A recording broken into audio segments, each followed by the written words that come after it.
Les séries de Riemann étant importantes, on va voir plusieurs façons de les étudier. Nous avons vu une façon en les comparant à des intégrales.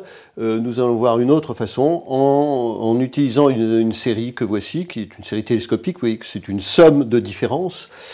Et nous allons la mettre en équivalence avec les séries de Riemann dans le cas alpha strictement plus grand que 1. Nous reprenons donc l'ensemble. La série sigma d1 sur n puissance alpha converge si et seulement si alpha est strictement plus grand que 1. Pour la série sigma d1 sur n, nous l'avons vu, cela diverge.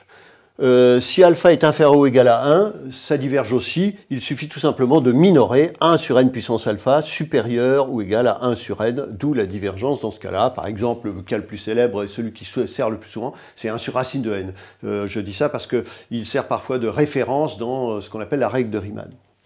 Et maintenant, nous allons voir le cas alpha strictement plus grand que 1. On va commencer donc par étudier la série que voilà, c'est-à-dire la série dont le terme général est une différence 1 sur n puissance alpha moins 1 moins 1 sur n plus 1 puissance alpha moins 1.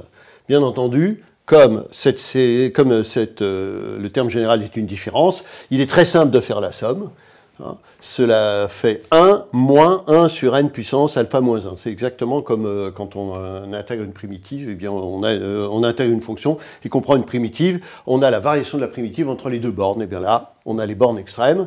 Et là, il est très facile de voir que cette suite, que ce Sn, qui est une somme de séries, mais en fait qui est une suite, eh bien, converge si et seulement si alpha est strictement plus grand que 1. Si alpha est strictement plus grand que 1, ici, le n est à une puissance positive, donc ceci tend vers 0.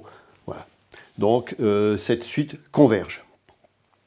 Alors, comment le relier à la série de Riemann? Eh bien, en faisant un développement limité, j'écris que un c'est 1 sur n puissance alpha moins 1 sur n plus 1 puissance alpha moins 1, puissance alpha moins 1. Je mets 1 sur n puissance alpha moins 1 en facteur, et je fais le développement limité 1 plus 1 sur n puissance 1 moins alpha égale 1 plus 1 moins alpha sur n plus grand O de 1 sur n2. C'est le développement 1 plus x puissance alpha au voisinage de 0, mais là, comme n tend vers l'infini, 1 sur n tend vers 0.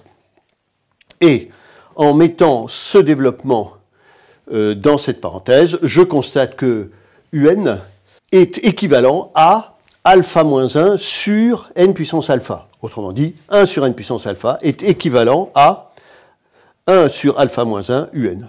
Je vois donc que ces deux séries ont la même nature. Comme je me suis placé dans le cas où alpha était strictement plus grand que 1, j'en déduis que 1 sur n puissance alpha, la série de terme général 1 sur n puissance alpha, est convergente.